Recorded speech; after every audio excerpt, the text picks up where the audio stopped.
Assalamualaikum warahmatullahi wabarakatuh. Waalaikumsalam warahmatullahi wabarakatuh.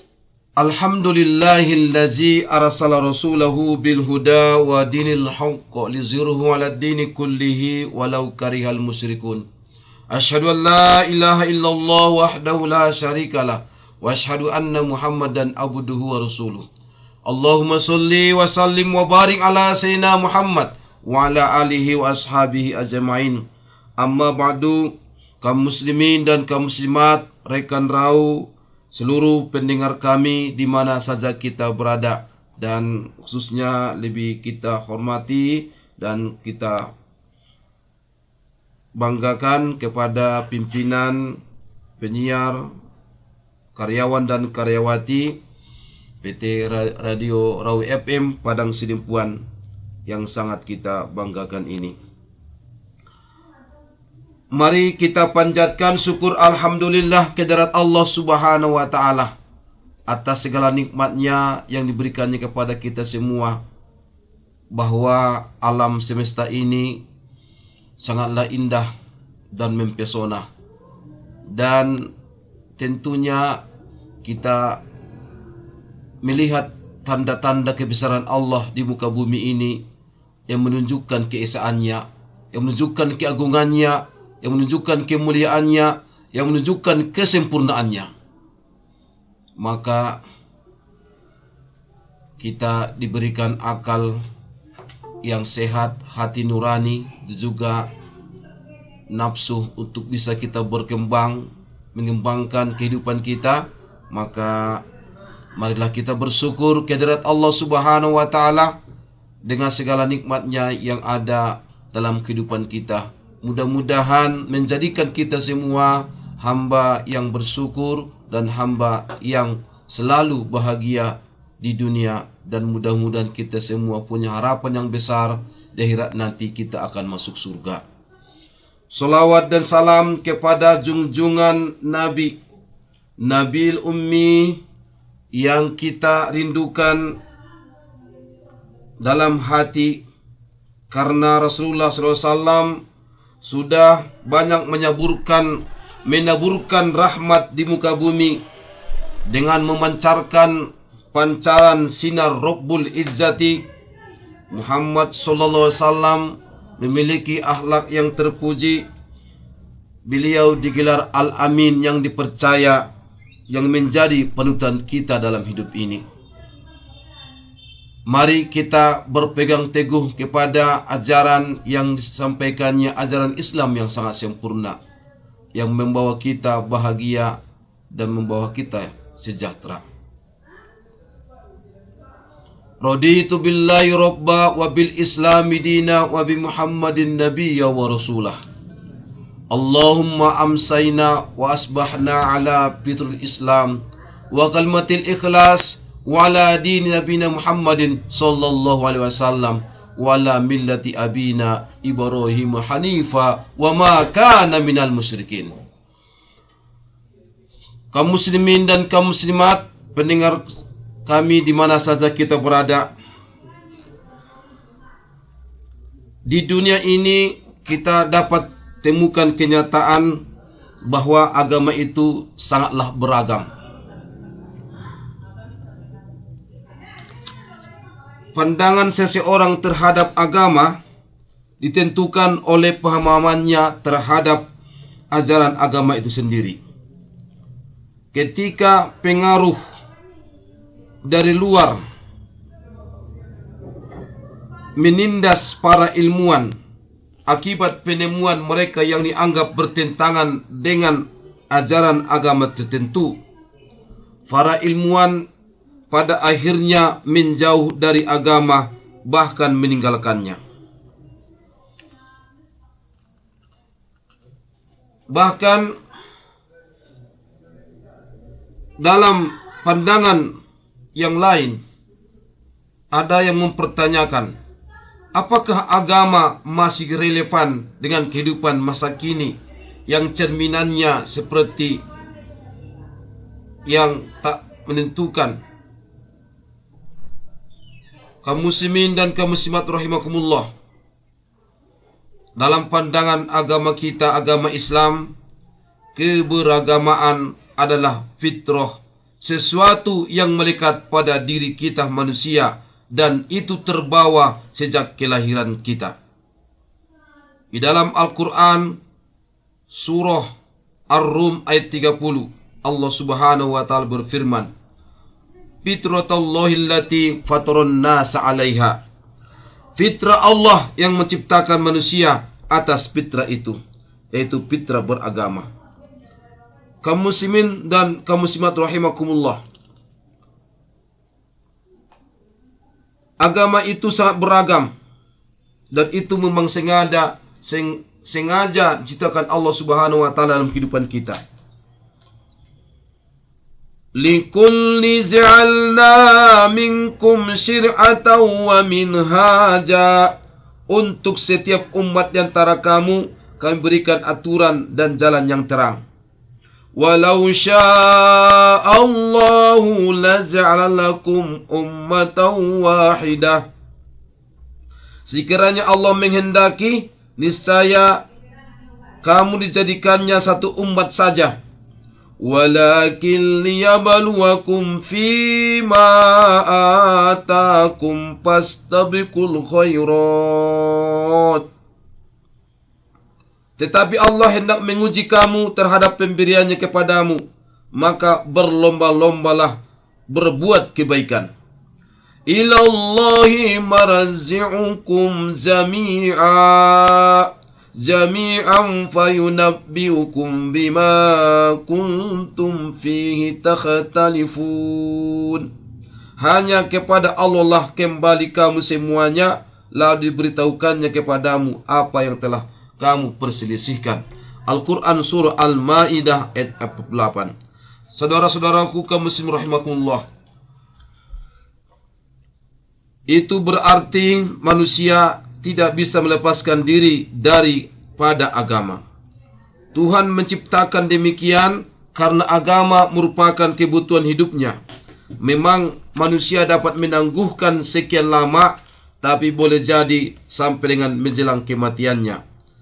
Tetapi pada akhirnya sebelum ruh meninggalkan jasad, ia akan merasakan kebutuhan agama itu. Memang desakan pemenuhan kebutuhan bertingkat-tingkat. Kebutuhan manusia terhadap air dapat ditangguhkan lebih lama dibandingkan kebutuhan udara.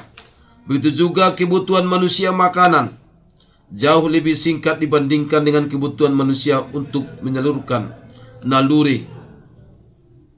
Demikian juga kebutuhan manusia terhadap agama dapat ditangguhkan, tetapi tidak untuk selamanya. Ketika terjadi konfrontasi antara ilmuwan di Eropa dengan gereja, ilmuwan meninggalkan agama, tetapi tidak lama kemudian mereka sadar akan kebutuhan kepada pegangan yang pasti, dan ketika itu mereka menjadikan hati nurani sebagai alternatif pengganti agama. Namun tidak lama kemudian mereka menyadari bahwa alternatif ini menjadikan hati nurani sebagai pegangan sangatlah labil, karena yang dinamai nurani terbentuk oleh lingkungan dan latar belakang pendidikan, sehingga nurani si A dapat berbeda dengan nurani si B, dan dengan demikian tolak ukur yang pasti menjadi sangat rancu.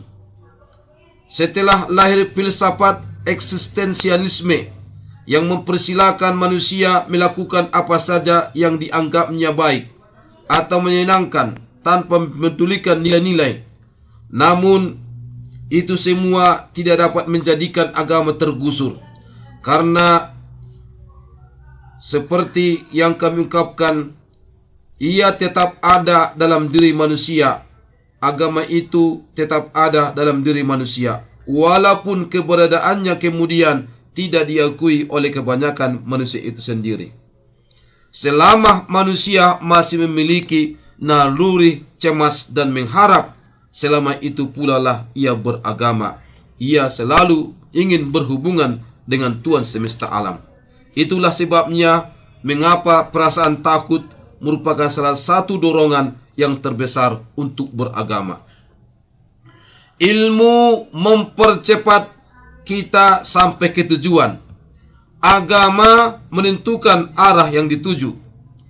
Ilmu menyesuaikan manusia dengan lingkungannya, dan agama menyesuaikan dengan jati dirinya.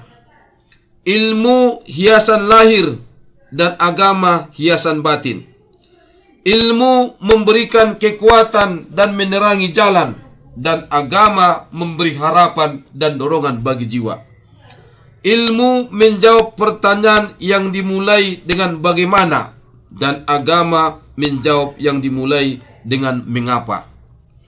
Ilmu tidak jarang mengeruhkan pikiran pemiliknya, sedangkan agama selalu menenangkan jiwa pemiliknya yang tulus.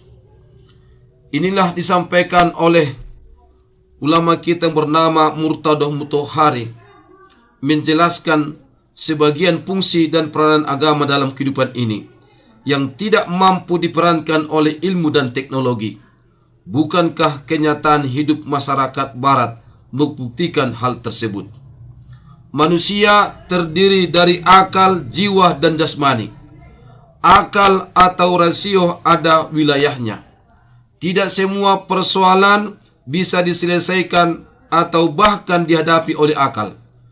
Karya seni tidak dapat dinilai semata-mata oleh akal, karena yang lebih berperan di sini adalah kalbu. Kalau demikian, keliru apabila seseorang hanya mengandalkan akal semata-mata. Akal bagaikan kemampuan berenang. Akal berguna saat berenang di sungai atau di laut yang tenang. Tetapi bila ombak dan gelombang telah membahana, maka yang pandai berenang dan yang tak bisa berenang sama-sama membutuhkan pelampung. Dalam hubungannya dengan pengembangan ilmu pengetahuan dan teknologi, agama sesungguhnya sangat berperan, terutama jika manusia tetap ingin jadi manusia. Ambillah sebagai contoh bidang bioteknologi. Ilmu manusia sudah sampai kepada batas yang menjadikannya dapat berhasil melakukan rekayasa genetika.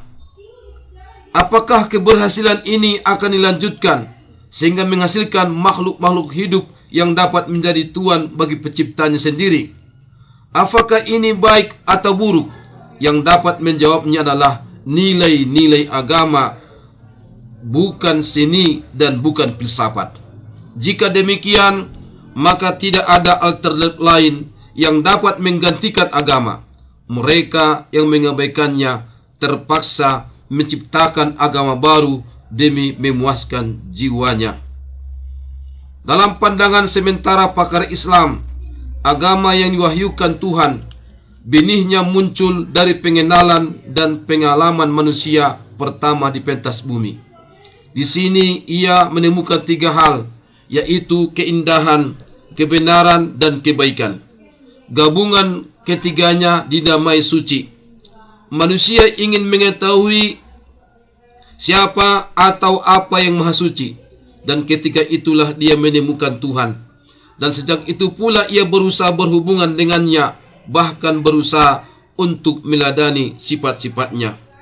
Usaha itulah yang dinamai beragama, atau dengan kata lain, keberagamaan adalah terpatrinya rasa kesucian dalam jiwa seseorang.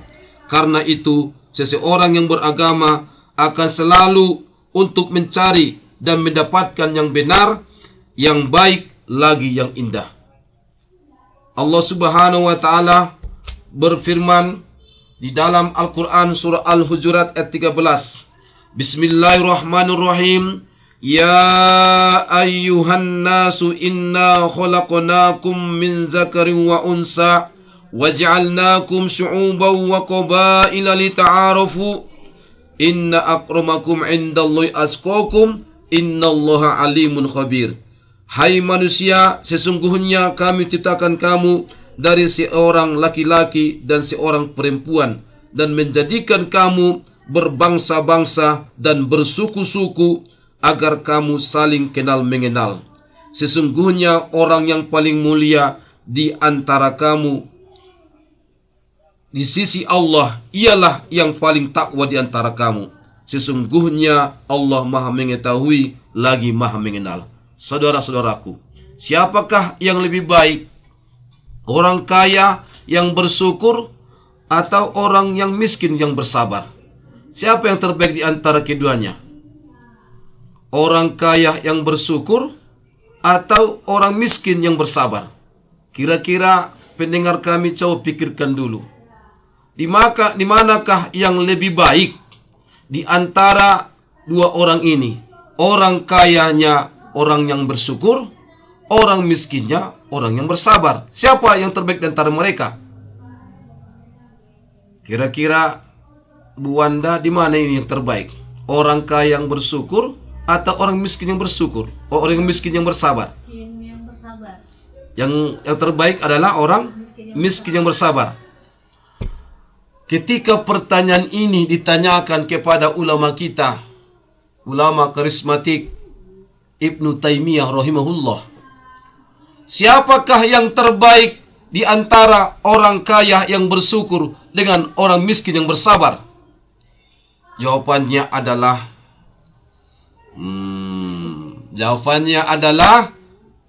orang yang paling takwa di antara mereka.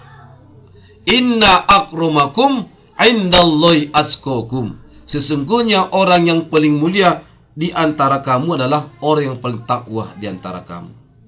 Jadi kalau orang kayanya bertakwa, dia lebih baik.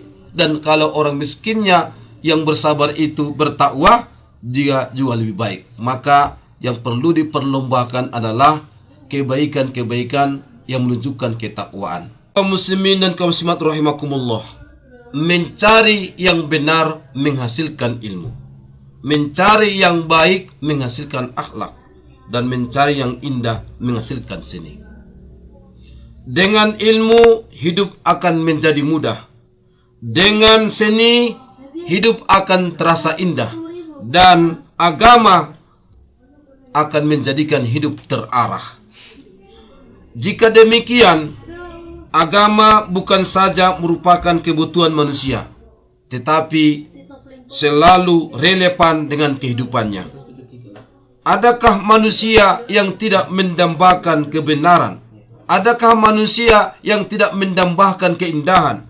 Adakah manusia yang tidak mendambakan kebaikan? Semua manusia punya naluri mendambakan kebenaran, mendambakan keindahan, dan mendambakan kebaikan. Oleh karena itu, ilmu, seni, dan agama tidak bisa dilepaskan satu sama lain, harus dijalankan secara seimbang dalam kehidupan. Saudara-saudaraku, agama Islam adalah agama yang sangat mendambakan perdamaian. Ketika umat Islam bertemu dengan saudaranya dalam sebuah pertemuan, maka sangat dianjurkan untuk mengucapkan salam. Assalamualaikum. Damai untuk Anda.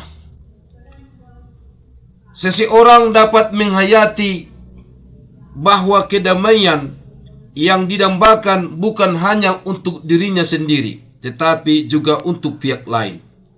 Kalau demikian, tidak heran jika salah satu ciri seorang muslim adalah seperti sabda Nabi kita Muhammad SAW, man salimal muslimun min lisanihi wa yadih.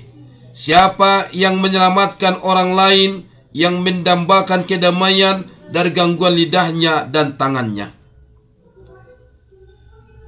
Perdamaian merupakan salah satu ciri utama agama kita, agama Islam. Ia lahir dari pandangan ajaran agama kita tentang Allah, Tuhan yang Maha Kuasa alam dan manusia.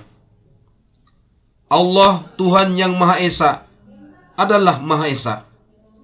Qul huwallahu ahad, Allahus somad. Dia yang menciptakan segala sesuatu berdasarkan kehendaknya semata-mata. Semua ciptaannya adalah baik dan serasi, sehingga tidak mungkin kebaikan dan keserasian itu mengantar kepada kekacauan dan pertentangan. dan dari sinilah bermula kedamaian antara seluruh ciptaannya. Makhluk hidup ciptakan dari satu sumber, yaitu Allah terangkan dalam Al-Quran, surah Al-Anbiya, surah yang ke-21 ayat 30. Allah menjelaskan, kami menciptakan semua yang hidup adalah dari air.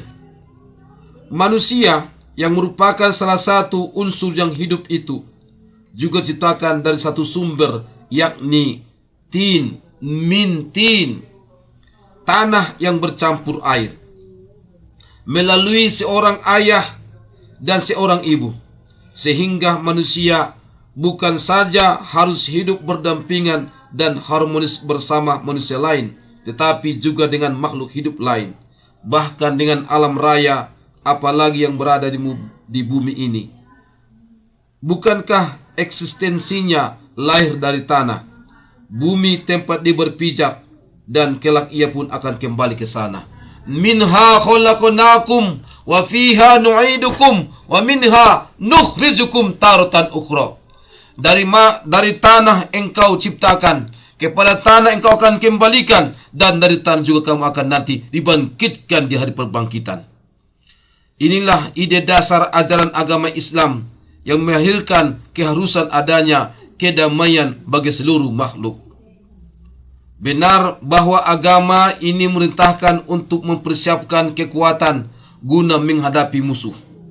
Namun persiapan itu tidak lain kecuali menurut istilah Al-Quran adalah untuk menakut-nakuti mereka yang bermaksud melahirkan kekacauan dan disintegrasi. Peperangan kalau terjadi tidak dibenarkan kecuali untuk menyingkirkan penganiayaan, itu pun dalam batas-batas tertentu. Anak-anak, orang tua, kaum lemah, dan bahkan pepohonan harus dilindungi.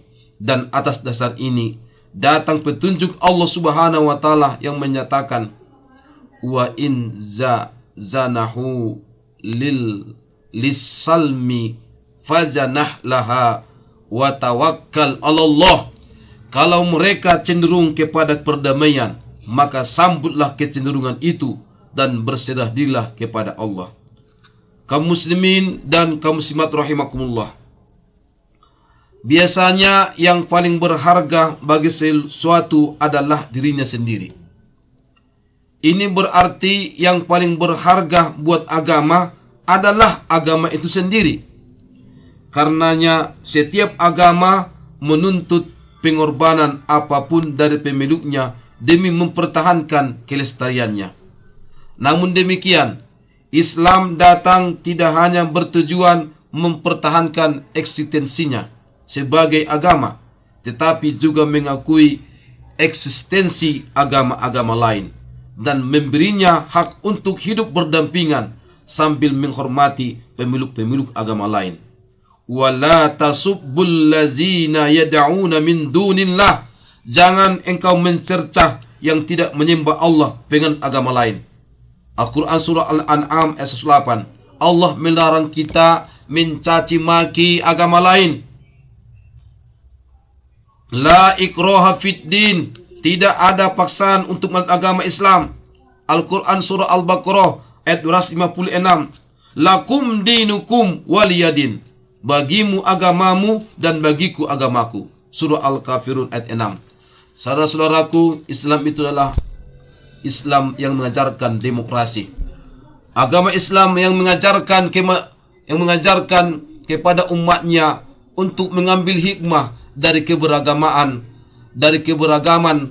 dan dari kemajemukan dan kebinekaan untuk membangun keharmonisan. Walaula daf'ullahin nas ba'dahum bi ba'di la huddimat sawami'u wa biya'un wa salawatu wa masajidu yuzkaru fiha ismullahi katsira. Seandainya Allah tidak menolak keganasan sebagian orang atas sebagian yang lain, tidak mendorong kerjasama antara manusia, niscaya rubuhlah biarah-biarah, gereja-gereja, rumah-rumah ibadah orang Yahudi dan masjid-masjid yang dalamnya banyak disebut nama Allah. Saudaraku, ayat ini dijadikan oleh sebagian ulama seperti Al-Qurtubi sebagai argumentasi keharusan umat Islam memelihara tempat-tempat ibadah umat non-muslim walaupun itu dalam keadaan peperangan. Memang Al-Quran itu sendiri amat tegas menyatakan bahwa walau sya'allahu la ja'alakum ummatan wahidah. Seandainya Allah menghendaki, niscaya Dia menjadikan seluruh manusia menjadi satu umat saja. Tetapi Allah tidak menghendaki yang demikian. Karena itu, Dia memberikan kebebasan kepada manusia untuk memilih sendiri jalan yang dianggapnya baik, mengemukakan pendapat secara jelas dan bertanggung jawab. Di sini dapat ditarik kesimpulan bahwa kebebasan berpendapat, termasuk kebebasan memilih agama, adalah hak yang dianugerahkan Allah kepada setiap insan. Yang dikemukakan ayat Al-Quran merupakan salah satu benih dari ajaran demokrasi, hal mana kemudian akan nampak dengan jelas dalam petunjuk-petunjuk kitab suci. Salah satu yang dapat dikemukakan di sini adalah pengalaman Nabi kita Muhammad SAW dalam peperangan Uhud serta kaitannya dengan ayat yang memerintahkan musyawarah. Sejarah menginformasikan bahwa ketika terdengar berita rencana serangan musuh-musuh Nabi Muhammad SAW dari Makkah ke Madinah, Nabi Muhammad SAW berpendapat bahwa lebih baik menunggu mereka hingga sampai ke kota Madinah.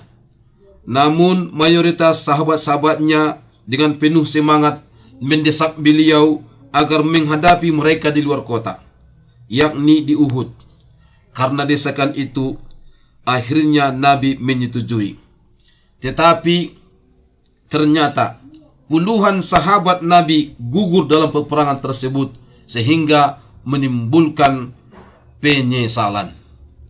Setelah pengalaman pahit mengikuti pendapat mayoritas ini, justru Al-Quran turun memberi petunjuk kepada Nabi Muhammad SAW agar tetap melakukan musyawarah dan selalu bertukar pikiran dengan sahabat-sahabatnya. Itu bisa kita baca di dalam Al-Quran surah Ali Imran ayat 159. Demikianlah terlihat kebebasan beragama, mengemukakan pendapat dan demokrasi merupakan prinsip-prinsip ajaran agama Islam. Atas dasar itu pula lah kitab suci umat Islam mengakui kenyataan tentang banyaknya jalan yang dapat ditempuh umat manusia. Mereka diperintahkan untuk berlomba-lomba dalam kebaikan. Walikulli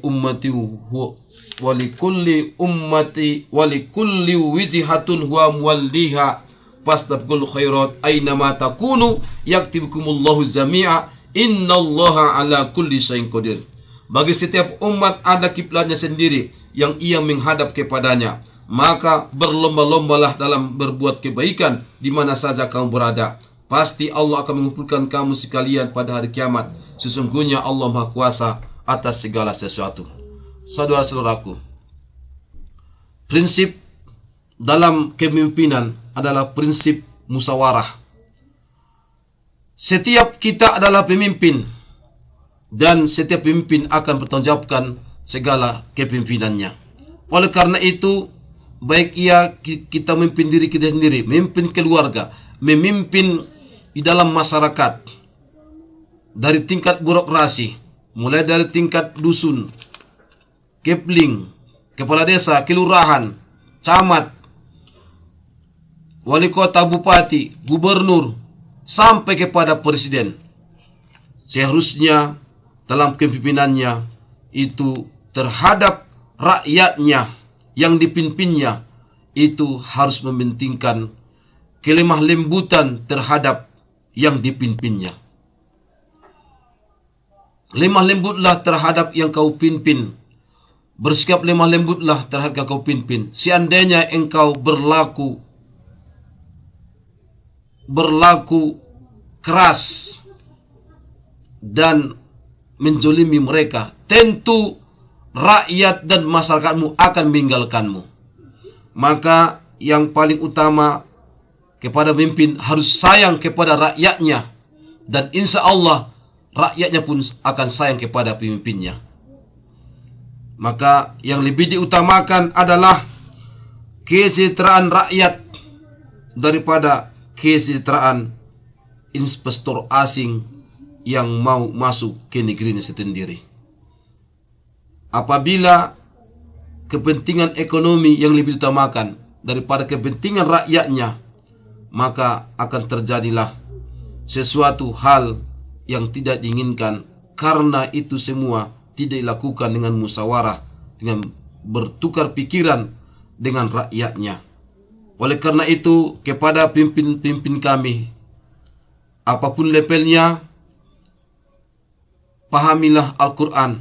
Surah Ali Imran ayat 159 yang menganjurkan kepada kita semua untuk bersikap lemah lembut terhadap yang kita pimpin, dan jangan kita bersikap keras, karena yang kita pimpin itu akan lari dari sekeliling kita.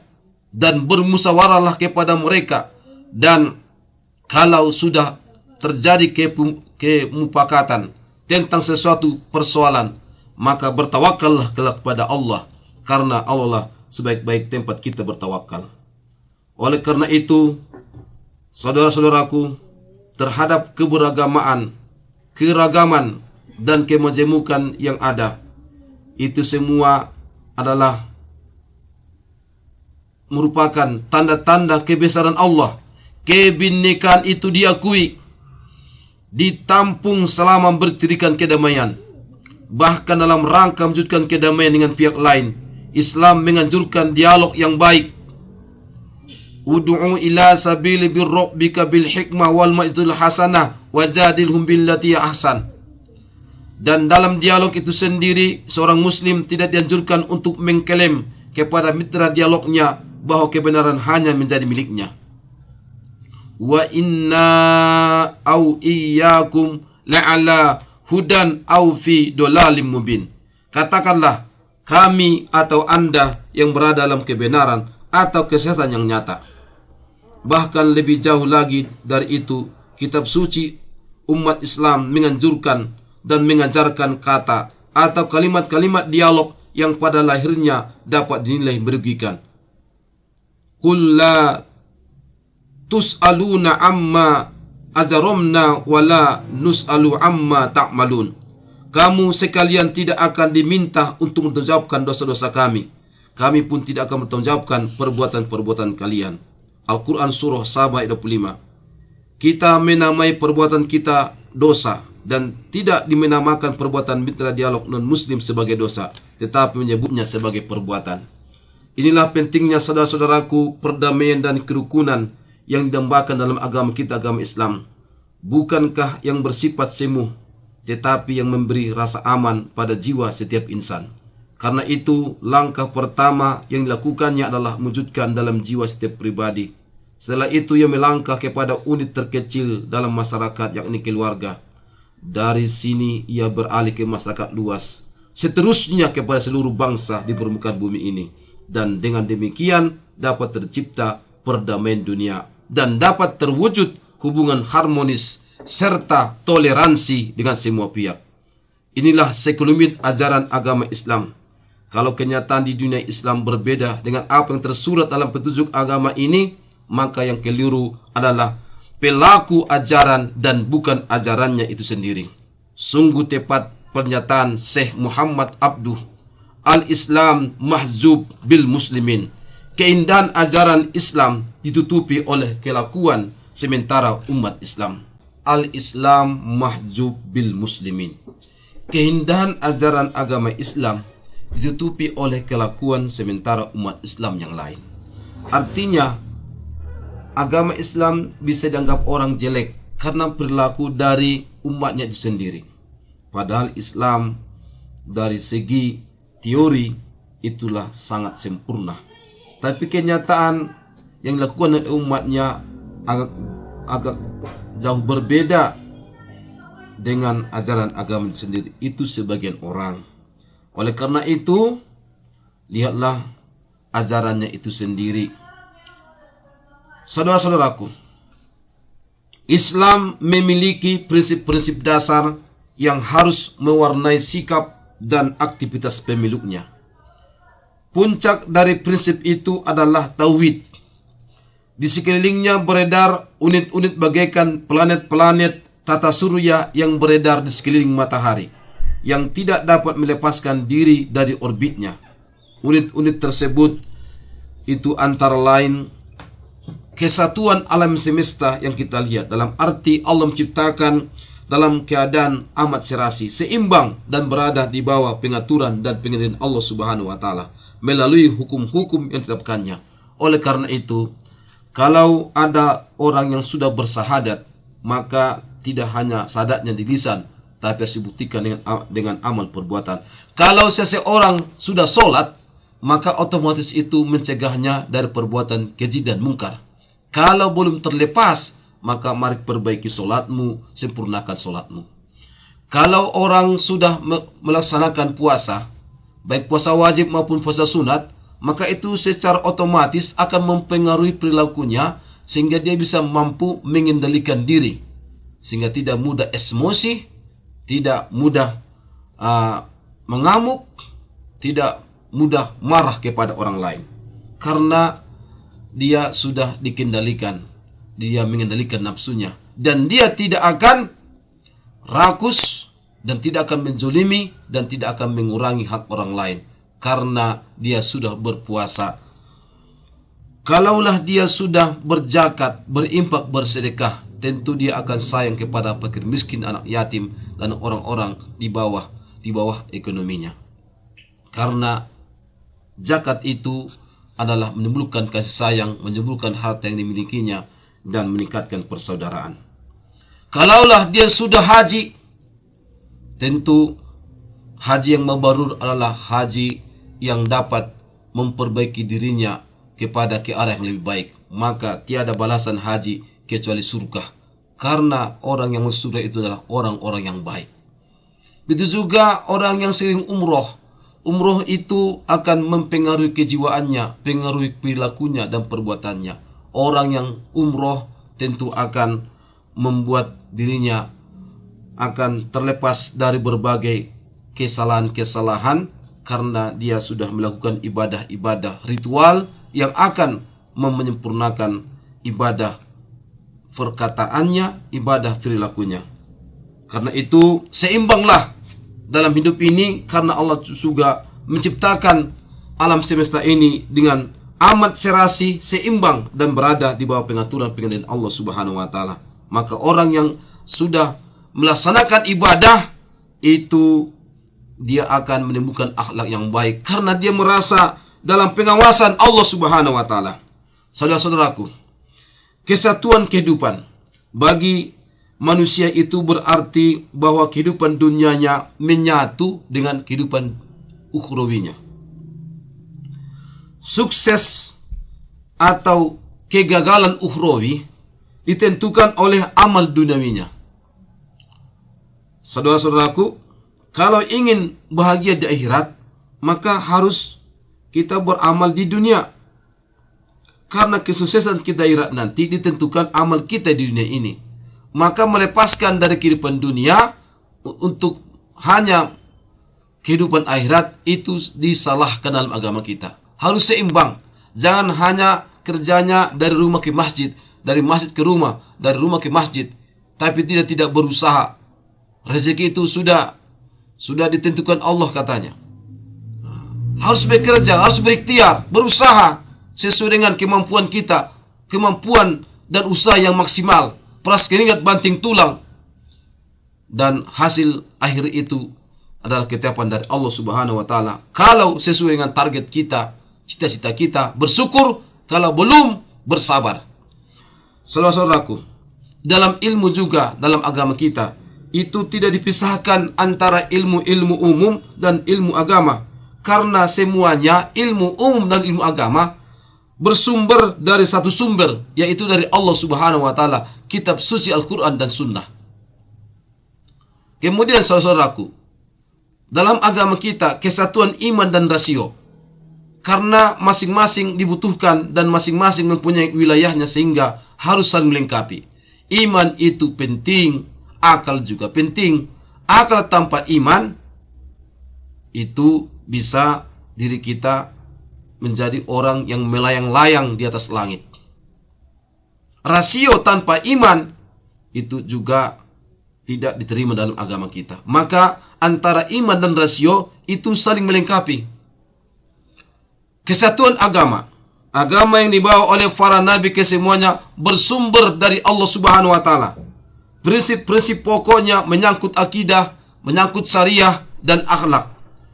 Iman, Islam dan ihsan tetap sama dari zaman dahulu sampai sekarang. Mulai dari zaman Nabi Adam sampai penutup para nabi Nabi Muhammad SAW, semua itu adalah bersumber dari Allah Subhanahu wa taala.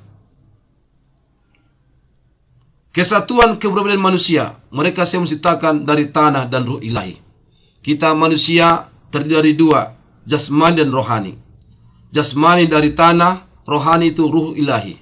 Maka untuk kita bisa hidup dengan baik, harus kita tidak hanya mementingkan kesehatan fisik, justru kita harus juga menyemakannya, mementingkan kesehatan rohani kita. Tidak hanya mementingkan kesehatan rohani, juga harus dipentingkan kesehatan fisik kita. Karena antara fisik dan rohani tak bisa dipisahkan satu sama lain. Itu menyatu dalam diri kita sendiri. Kemudian kesatuan individu dan masyarakat. Masing-masing harus saling menunjang. Kita tidaklah hanya makhluk individual, tapi juga makhluk sosial. Kita tidak bisa melepaskan diri dari masyarakat, dan masyarakat pun tidak bisa melepaskan diri kita sendiri, karena kita saling menunjang, saling membutuhkan. Inilah Islam dalam urusan duniawi, tidak memberi rincian petunjuk. Karena itu, saudara-saudaraku, mari kita pahami agama kita ini dengan baik, dan mudah-mudahan Allah Subhanahu wa taala selalu menunjuki kita. Dari prinsip-prinsip inilah saudara-saudaraku, seorang muslim dapat menyesuaikan diri dengan perkembangan positif masyarakatnya.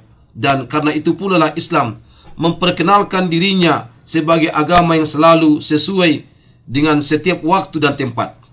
Anytime, any place, Islam itu amatlah sesuai.